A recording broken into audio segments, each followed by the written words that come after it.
There's something strange that happens the moment someone starts using the word manifestation to describe their desire.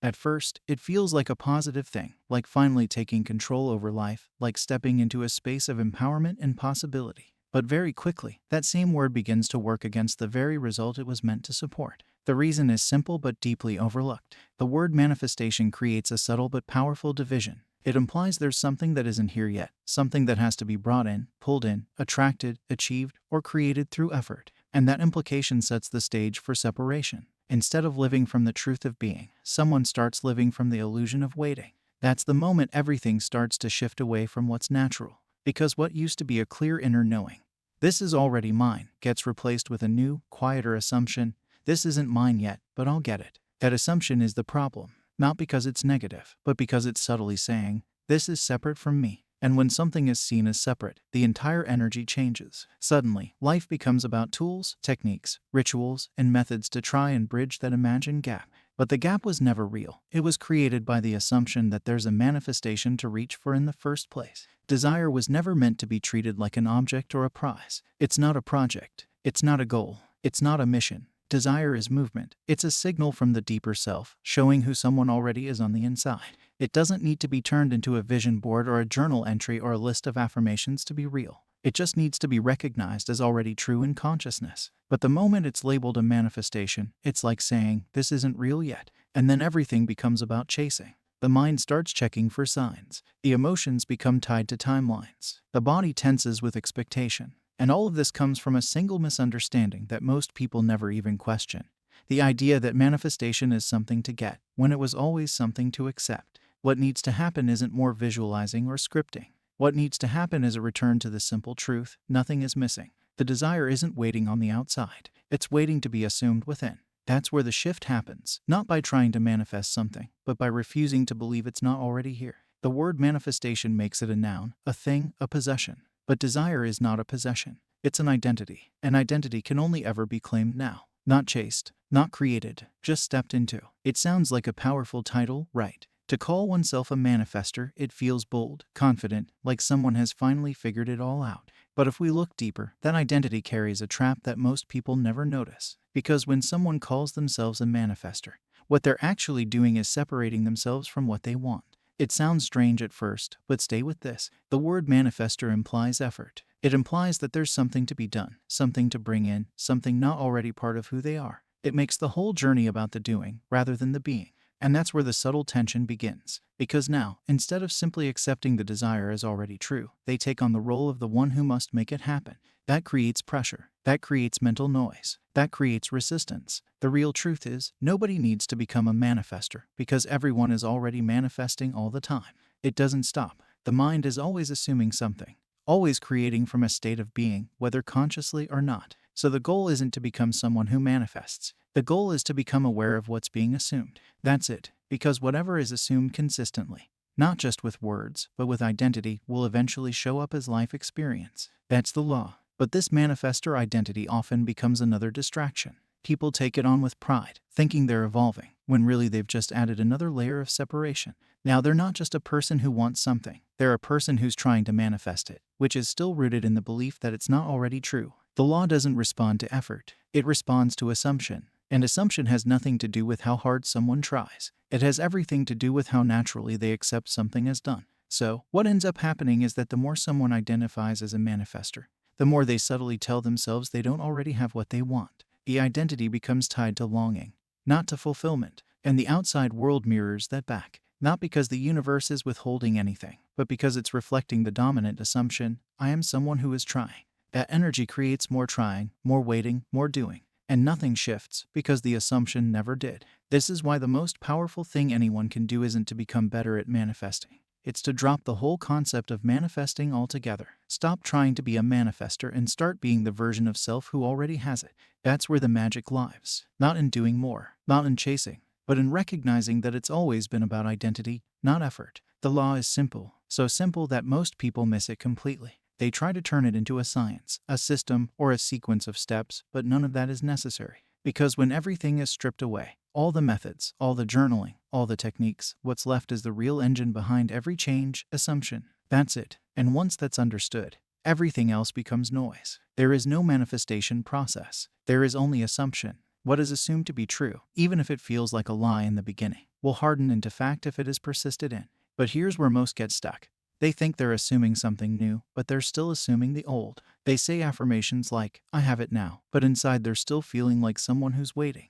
They visualize the outcome, but they're still watching it like a movie instead of stepping into it like a memory. The assumption hasn't shifted, only the words have. And the law doesn't respond to the words spoken out loud. It responds to the inner state, the quiet conviction that says, this is who I am now. And that's why trying to manifest something often backfires, because it reinforces the belief that something is missing. Trying is the opposite of assuming. Trying says, this isn't real yet, but I hope it becomes real. Assumption says, it's already done. It already belongs to me. There's nothing to chase. And that's where real transformation begins. Not in doing more, but in accepting that nothing needs to be done. That's the paradox. People keep layering techniques on top of techniques, searching for the one that will finally break through. But it's not about adding more. It's about subtracting everything that's built on the idea of lack. The moment the assumption becomes natural, not forced, not faked, but truly natural, the outer world begins to shift without effort. The people change. The conversations change. The opportunities appear. But not because something was manifested.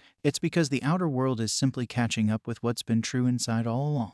The change was never happening out there. It was always happening in here. The outer is only a reflection of the inner. And once the assumption changes, the mirror has no choice but to reflect something new. So instead of waking up every day and asking, how do I manifest this? It's far more powerful to ask, what am I assuming about myself right now? That one question can change everything. Because if someone is still assuming they're waiting, trying, chasing, or lacking, then it doesn't matter how many techniques they do, they'll stay in the same loop. But if they begin to assume it's already done, even if it feels uncomfortable at first, then they've just stepped into the only place where real change can happen, the now. Most people think they're waiting on a manifestation. They believe something needs to shift on the outside before they can feel complete, safe, fulfilled, or chosen. But what they're really doing is living in the wrong identity. They've unknowingly placed themselves in a story where the thing they want is still out there, in the distance, and they've convinced themselves that they must be patient or keep doing techniques until it finally shows up.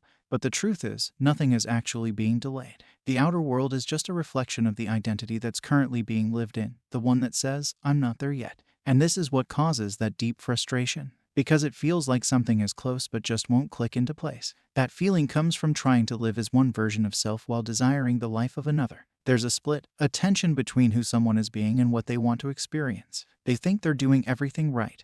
The affirmations, the visualizations, the letting go. But all of it is happening from the identity of someone who's waiting. And waiting is not neutral. Waiting is an active state. It keeps someone locked into a loop where the desired reality is always just around the corner, but never fully here.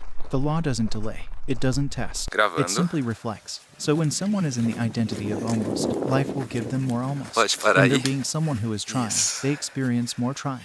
And the way out is not more effort, it's clarity. Clarity about who they are being right now, not who they're trying to be, not who they were Mas não vejo yesterday, nada. who they are right now, in this moment, based on what they are assuming to be true. And the thing is, identity isn't chosen by repeating words. It's chosen by embodying a state. That means acting, thinking, feeling, and moving through the world as if it's already done. Not pretending, not forcing it, but genuinely knowing that there's nothing to get, only something to be. The desire isn't asking to be chased. It's asking to be remembered. It's already alive inside, but it can't express itself until the old story is dropped. This is why identity is everything. It doesn't matter what the goal is. Love, success, peace, freedom, none of it can fully land until the one who is living inside the old self-image decides to let go of that role. The moment someone stops saying, I'm waiting for it, and starts saying, I'm being the version of me that already has it, the mirror of life shifts, not because they forced it, but because the reflection always follows the assumption. There's nothing outside that needs to change first. It's always been about who someone chooses to be right now. And if that identity matches the desire, then nothing more needs to be done. Because there was never a wait, just a mismatch in self-perception. This is where it gets really honest. Most people don't even know what they're assuming all day long. They think their assumptions are the affirmations they say or the desires they write down.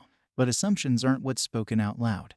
They're what's lived without question. They show up in the automatic thoughts, the subtle feelings, the instant reactions. They show up in what someone believes they can or can't have, who they think they are, and how they respond when life gives them contrast. That's why awareness is everything. Because you can't shift what you aren't seeing. So instead of trying to force a new belief, it's more powerful to slow down and watch what's already being believed. not from the surface level, but from the emotional level. What does it feel like is true about life right now? What does it feel like is true about self-worth, about love, about money, about being chosen, seen, or respected? These quiet assumptions are shaping everything, not because they're true, but because they've been accepted as true. And the law will never override what someone is persistently accepting, no matter how many techniques they do on top of it. This is why sometimes the best thing to do isn't to visualize more, but to pause and observe the self-concept that's running the show. Because behind every desire is a version of self that naturally has it.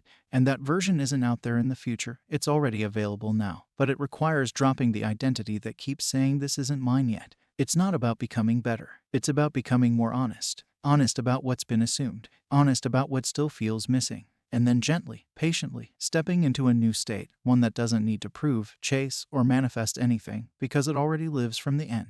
This work is not about intensity, it's about consistency. And that consistency only becomes possible when someone stops fighting their current reality and starts choosing a new one, not with force, but with knowing. The shift doesn't happen in the outer world first. It happens in the invisible, internal world, the space of assumptions, self-talk, identity, and silent decisions made in everyday moments. So instead of asking, what's the best technique to manifest what I want? Ask, what must I already believe about myself that makes me feel like I don't already have it? That's the doorway. That's where this whole thing turns from a mind game into deep inner freedom. You don't need another technique. You need a deeper look at what you're assuming to be true right now. The moment you shift that, everything else has no choice but to follow. If that hit home, drop a comment and let's talk about what assumptions you're ready to let go of, and which ones you're finally ready to live in.